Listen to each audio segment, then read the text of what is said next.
Bonjour à toutes et à tous, je suis ravie de vous retrouver pour un nouveau numéro du Mag Lannion Trégor. Aujourd'hui, c'est une émission remodelée que je vous présente. Pas de thème mis en avant, mais plutôt un tour d'horizon des belles nouvelles qui ont marqué la fin de l'année 2022 au sein du Trégor.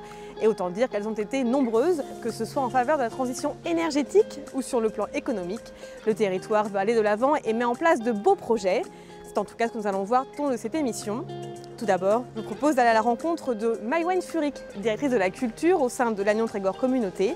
Elle va nous parler du label Pays d'art et d'histoire décerné au territoire. La belle nouvelle est tombée le 29 novembre dernier et elle devrait permettre la mise en place de beaux projets.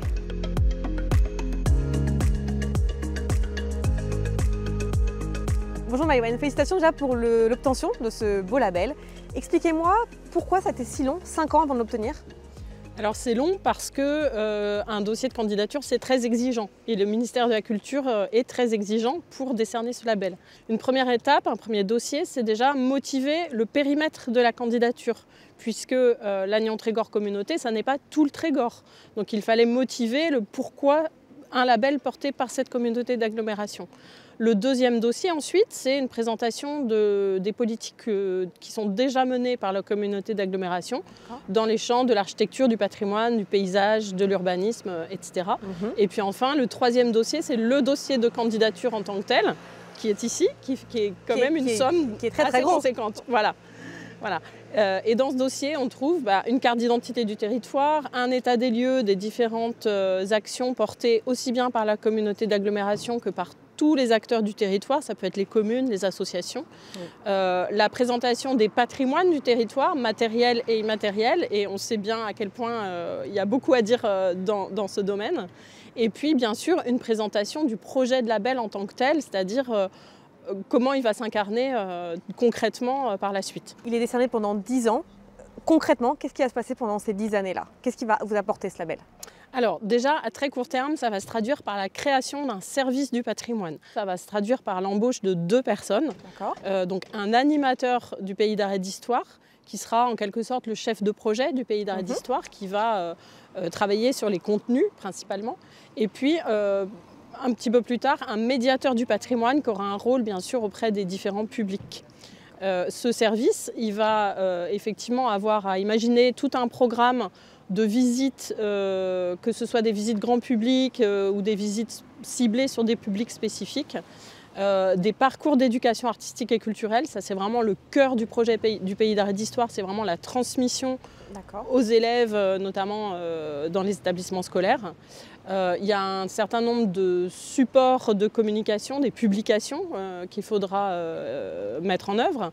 Il faudra aussi définir le projet culturel et scientifique du Centre d'interprétation d'architecture d'études du patrimoine. Donc le service ne va pas manquer de mission. Et puis un petit peu plus à moyen terme, ça sera effectivement la création du Centre d'interprétation d'architecture du patrimoine. Merci beaucoup Maïwenn. Merci à vous. Avant de poursuivre notre discussion sur le label avec Guy Caran, maire de Tréguier et président de la commission régionale du patrimoine et de l'architecture de Bretagne, zoom sur un autre label qui a été décerné à la moitié du Léguer et à son principal affluent, le Gouic. Ils ont été labellisés Site Rivière Sauvage en 2017. Elle est la seule rivière de l'Ouest à pouvoir se targuer d'avoir obtenu un tel label. Reportage au cœur de la vallée du Léguer à Trégrom.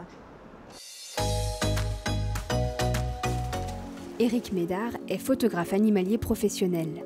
Il est venu spécialement de Mayenne pour traquer la faune du Léguer. Avec un ami, on avait très envie de venir à la rencontre de la loutre et surtout de vivre une semaine d'affût auprès d'une rivière vraiment sauvage. La loutre, c'est vraiment un sujet extrêmement difficile, mais on a quand même réussi à l'observer et à la photographier. Hier, j'ai réussi à photographier une mère avec son jeune. C'est assez exceptionnel en fait, sur une période aussi courte, d'arriver à l'observer 2 jours, parce qu'elle est quand même essentiellement nocturne. Tiens, là, il y a une épreinte de loutre toute fraîche, sans doute déposée cette nuit. Depuis 5 ans, le Gouic et la moitié du Léguer ont été labellisés rivières sauvages.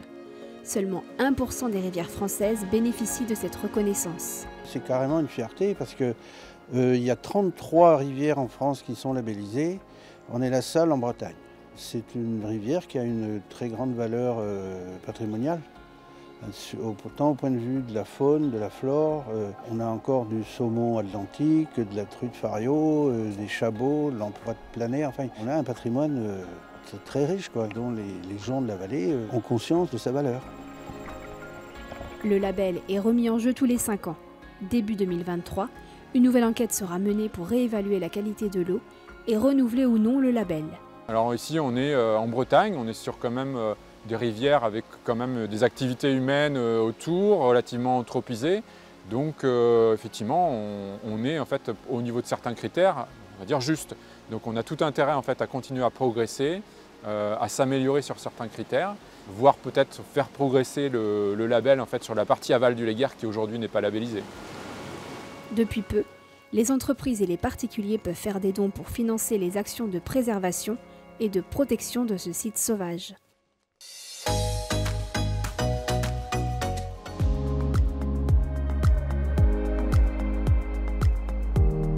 Bonjour Guy Racaran. Bonjour On va donc poursuivre notre discussion sur le label Pays d'art et d'histoire décerné au Trégor. Le projet est né il y a à peu près 5 ans. C'est ça. Expliquez-moi comment il est né justement. Alors il y a deux réponses à votre question. La première, l'évidence. Le Trégor, c'est un pays, c'est un territoire qui a une histoire, qui a une culture propre. Donc ça paraissait normal aujourd'hui qu'on mette en avant cette identité. L'autre réponse, elle est plus politique. C'est qu'en 2017, il y a eu une fusion des intercommunalités.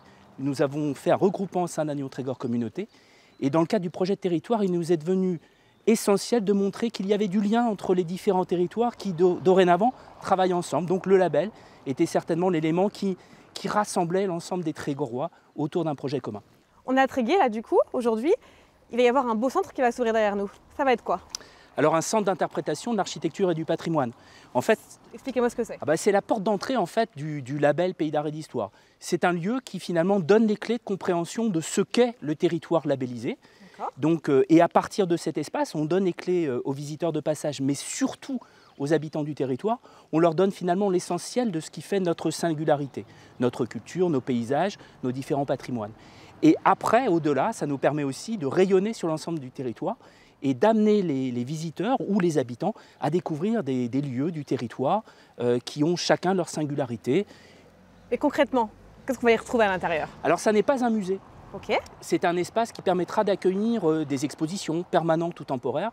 C'est un lieu qui sera aussi un centre de ressources pour les chercheurs, pour les étudiants, pour les établissements scolaires aussi. C'est un lieu où on pourra effectivement aussi proposer quelques éléments clés de ce territoire pour justement découvrir ce qui fait l'originalité du Trégor. Comment mettre en valeur du coup les autres communes? Eh bien en fait, le SIAP où nous sommes va inviter, SIAP, c'est le centre, on le rappelle. Le centre d'interprétation d'architecture et du patrimoine, bien sûr, a vocation à amener les gens ensuite sur le terrain. On leur donne un certain nombre d'éléments pour leur susciter l'envie d'aller découvrir ailleurs. Quand nous sommes à Tréguier, qu'on explique que le paysage a été transformé par l'homme, notamment par rapport à l'agriculture, la culture du lin notamment, l'intérêt c'est de leur dire écoutez, n'allez pas très loin, la maison des talus à Pouldouran, il y a des choses intéressantes pour qu'on comprenne comment l'homme a transformé le paysage. C'est un exemple parmi d'autres. On peut amener aussi sur le volet culture scientifique, les amener à découvrir à Pleumeur-Baudou, le planétarium de Bretagne, enfin des éléments assez exceptionnels, ou la cité des télécoms par exemple. Donc vous me dites que personne va être lésé? C'est vraiment un projet collectif. Le but, c'est de se dire, nous avons 57 communes et sur les 57 communes, il y a quelque chose de singulier, de différent à montrer et à découvrir. Et notamment pour nous. C'est important de se dire qu'à l'est du territoire, il y a des petites merveilles, des petits bijoux à quelques dizaines de kilomètres et pourtant on n'y va pas tous les jours. Merci beaucoup de nous avoir accordé un peu de votre temps si précieux et bon courage pour la mise en place de tous les projets qui accompagnent ce label. Merci, en tout cas c'est un plaisir et j'espère que ce plaisir sera partagé par l'ensemble des Trégorois. On va s'intéresser à notre grand projet qui est en train de voir le jour tout près d'ici, une chaufferie bois qui permettra d'alimenter plusieurs bâtiments publics.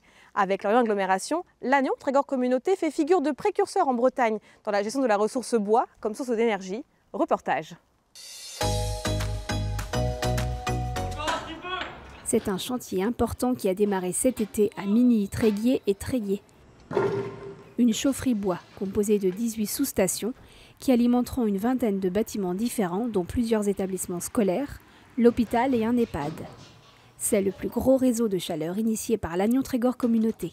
Aujourd'hui, nous avons 6 réseaux de chaleur en fonctionnement. Le 7e est juste là, derrière nous. Un réseau de chaleur, c'est tout simplement une chaufferie bois qui alimente plusieurs bâtiments. On privilégie le développement de réseaux de chaleur tout simplement parce qu'il est beaucoup plus facile de réaliser une chaufferie que d'en réaliser une par bâtiment en fait. Grâce aux nombreuses subventions, la collectivité n'a financé que 30% de l'équipement. Un investissement qui devient rentable au vu de l'inflation aujourd'hui, mais la priorité n'est pas là. Aujourd'hui, l'équilibre financier sera forcément plus facile à trouver dans la mesure où on a une explosion des prix des énergies globalement. Mais ce n'était pas le but premier. Le but premier, c'est quand même avoir la ressource, parce que nous avons l'avantage d'avoir sur notre territoire un bocage qui a été sauvegardé et entretenu. Maintenir un prix garanti sur plusieurs années parce qu'on maîtrise la ressource, donc on n'est pas sur un marché spéculatif comme on peut avoir dans les autres énergies. Ce bocage est entretenu avec un soin particulier, l'idée n'étant pas d'épuiser la ressource qui est aussi précieuse pour la biodiversité.